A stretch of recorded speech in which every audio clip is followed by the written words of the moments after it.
So let's talk about synastry. So synastry is comparing two people's birth charts to find out how they interact in a relationship. But it doesn't have to be a romantic relationship. You do this with everyone that you interact with in your everyday life. And you can compare your chart with everyone's and find out just exactly how they feel about you and how you feel about them and all the subtle energy interactions going on.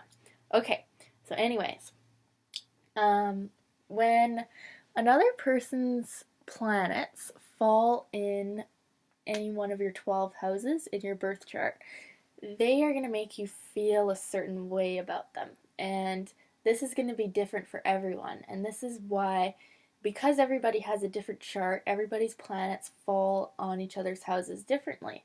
So people sometimes can feel differently than how the other person feels about them, creating many miscommunications and things like that, and difficulties and confusion. But if you understand where people are falling in your houses, you can understand what you are expecting from them. It's like an expectation that that planet person is going to fulfill your fantasy about them from where they're falling in your houses, okay? And vice versa to them too. So you want to look at both sides, and you need both people's birth times to be able to do this.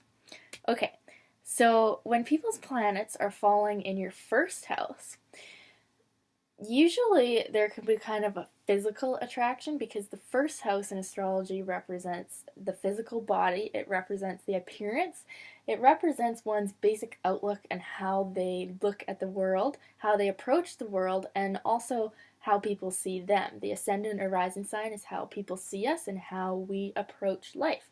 So when someone's planets are falling in this area, we're going to identify with them pretty strongly. We're going to kind of assume that they're similar to us, that they're someone that we can enjoy a wide variety of the same things and just kind of have an agreeable stance on life with this person.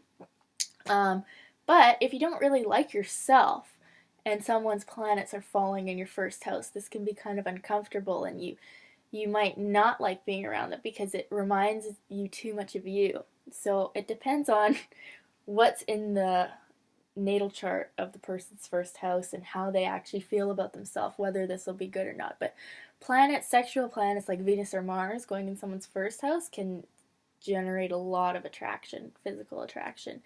Sun in someone's first house, you just have a very similar ego structure and can pretty well understand where that person is coming from, and it's a good one. Because the first house is all about your conscious self, so the people are really gonna have a good understanding of each other, and this can help smooth out a lot of other conflicts going on, like if there's Neptune aspects to confuse everything. And now I'm feeling like I'm using my hands too much to talk. Like I'm sorry if I do that. My Mercury is in Gemini, so anybody with the Gemini planet, especially Mercury, the planet of the mind, they kind of move their hands around when they talk. Sorry if that's annoying. I can't help it. I just realized I was doing it. Okay. Moving on. Okay, so the second house. So the second house is all about money. It's about self-worth. It's about basically, money and self-worth, kind of what makes us feel secure. So someone's planets falling in this house can be a good thing. It can be second house planet overlays can kind of make you feel like that person will be useful in your life.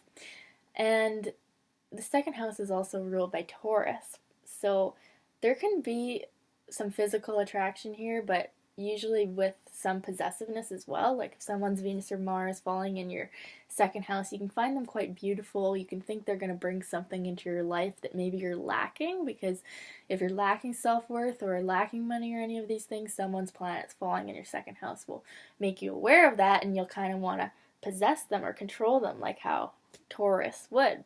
What else about the second house? So I think you can find them quite beautiful, because also ruled by Taurus. But yeah, it's not as much of a a sameness as we have with the first house, but the second house is more like a comfortability and a seeing the person as someone that could be useful in our life. But also, this can be sort of too much in the second house can show when people are maybe being used, because the person's planets falling in that house can make you feel like you want to take advantage of them, kind of, because if you're feeling some type of lack or something in your life, like, you have to look at the chart and how the people are feeling on their own, and then put the planets of another person in there and compare with that to really see. Okay, that one was a little bit harder to talk about. I need to have more understanding on that one, for sure. But, okay, the third house. So when someone's planets fall in your third house, this is a very stimulating one. So if you got someone's sun in your third house, or Venus, Mars, Moon, or whatever, like, you're going to feel like communicating with them about your day, about what you're doing, about all the short trips you're traveling on. It's a really good one for communication, and it's generally agreeable. If the planet is something like Mars or something, you might feel like the Mars person maybe talks too much, or if it's someone's sun, like, if there's too much third house stuff going on, you might feel like the person talks too much or something, because the third house is all about communication and short trips. So this can be someone that you like to go on short trips with, and it's generally a pretty agreeable place. Not a whole lot of depth of feeling here when someone's planets fall there. Like, it can create kind of like the friendship type of feeling, but so if one person's wanting a relationship and the other person's planets are falling in someone's third house, they might maybe see them as more of a friend, but you never know. You have to look at the whole chart, how they're interacting. Okay, the fourth house feels like home. So if you have someone's planets falling in your fourth house, you feel comfortable with them. The fourth house is like your inner roots. It's like your childhood. It's like your unconscious memories of what your childhood was like, and what you feel like you need to be nurtured. So the fourth house is ruled by the moon. So people's planets falling in your fourth house can, depending on what planet, it can feel really comfortable. These are the type of people, like, when you meet them, you feel like you've known them already, because they feel so close to home for you. But it is an emotional connection, so this can be kind of a possessive one too, like, you sort of want to keep this person close to home. I mean, it's usually quite good for relationships, just because it's such a deep feeling house, and it's about one's home and roots, so you might feel like starting a family with them if someone's planets are falling in your fourth house. But too much fourth house stuff, and if the planet is like Mars or something, there could be a lot of fighting around the home, and you might actually feel kind of like fighting with them a lot of the time, and a kind of a competition, like brother and sister competition type thing, rivalry. Okay, so the fifth house.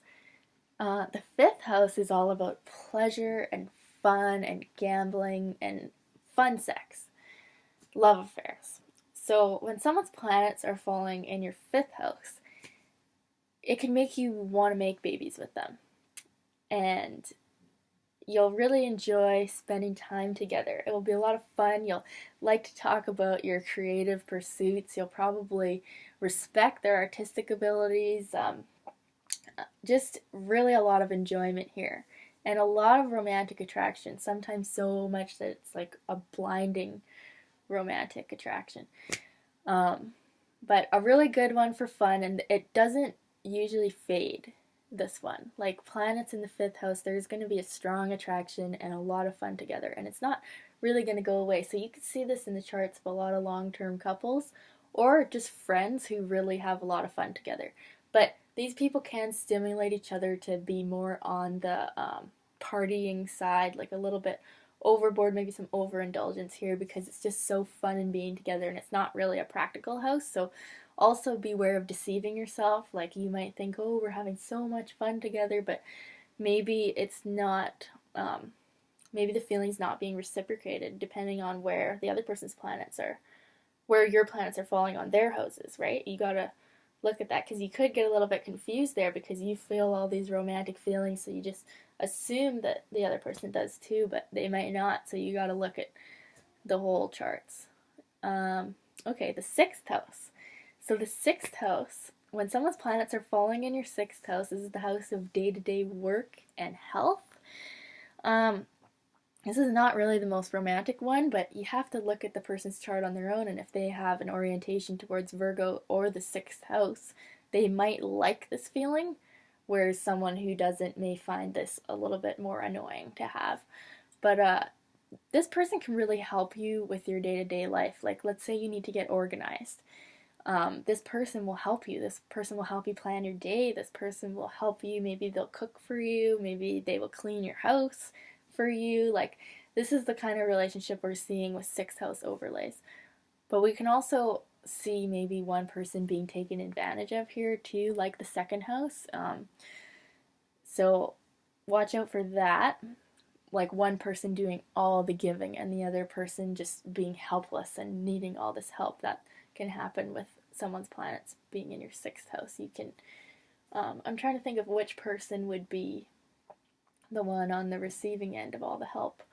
Probably the house person. So the planet person is just giving and giving and giving, and the house person just takes it all. So you need to watch out for that. But this can be a healing connection. Like Virgo in the sixth house is kind of associated with health. So maybe this person can, the planet person can help the sixth house person sort of get back to health and get back to a good day-to-day routine and stuff like that. So it can be good, not totally romantic, but people may like it just for the stability it brings and kind of the help that this person can bring into your life. Okay, the seventh house. So the seventh house is the house of the partner. It's the house of marriage. It's the house of the other people. The first house is the house of self, and the seventh house is the house of the partner. So when people's planets fall in your seventh house, you are going to marry them. Every one of them. No, I'm just kidding. But it can feel like that. It's really good for marriage. When someone's sun or moon or Venus, Mars, like anything in the seventh house is going to make you see them as the ideal partner for you. But depending on where your planets are falling in their chart, they may not see you as this way. So another thing to watch out for. But usually the people, there's a good sense of when to back down and when to act. There's a good balance. This person literally balances out all of your rough edges, and you feel willing to compromise with them. When someone's planets are in your seventh house, you want to make a partnership work, so you can kind of bend your back for them a little bit. Is that the right expression? I think so. I don't know. You can kind of bend over backwards for them. So I was trying to say. But generally really good, unless the planet, like Mars or something, you can maybe get into some arguments. With the seventh house, there's always tension because that is not us. That is the house of partnerships. So when someone's planets are falling there, it's taking the attention off ourselves and putting it onto another person. And depending how your chart is set up, that might not be comfortable, but it is helping you learn how to have relationships and how to be a better person and more balanced individual. Okay, so the eighth house. When someone's planets are falling in your eighth house, the house of deep sex, transformation, death, other people's money, taxes, this is the eighth house stuff. The people are going to be strangely obsessed with each other, and but maybe not always acting on it because people are kind of uncomfortable with the stuff that's in their eighth house. So the people may remain sort of obsessed with each other for a long time before any action takes place. But if there is an action, it might be towards some type of sexual fulfillment or maybe some type of deep healing project, like if the people are into energy healing or anything. I'm just thinking of myself there. But it's a really deep connection, and it's not a forgettable one. It's very emotional. Like, someone's planets in your eighth house, you're going to want to figure out what they're about, and you're going to want to hold on to them because the eighth house is a very vulnerable place, so you don't really want to share too much to this person unless you're sure you can hang on to them tight when someone's planets are in your eighth house. But this is a really hard to put into words one, but it's very transforming, and usually you change from these type of connections. But yeah, okay. The ninth house. So the ninth house is about higher learning. It's about travel. It's kind of where our joy is too. So someone's planets in our ninth house, they're a fan of us. When someone's planets go in our ninth house, it's a feeling of working towards the same type of higher goal and having an agreement about philosophies, and it's a really good one actually. And having someone's planets in your ninth house, yeah, you're gonna get along, you're gonna be motivated to work on some higher goal, and like you'll be a fan of them. Like when someone's planets are falling in your ninth house, or your planets are falling in someone's ninth house, you're gonna kind of appreciate where they're going in life. And that's so it's a really supportive connection to have planets in people's ninth house. But it's not really as romantic like as the fifth or the seventh or the deepness of the eighth, but it's just kind of a positive atmosphere and a helpful one, and it can bring confidence to both people. So it's a good one.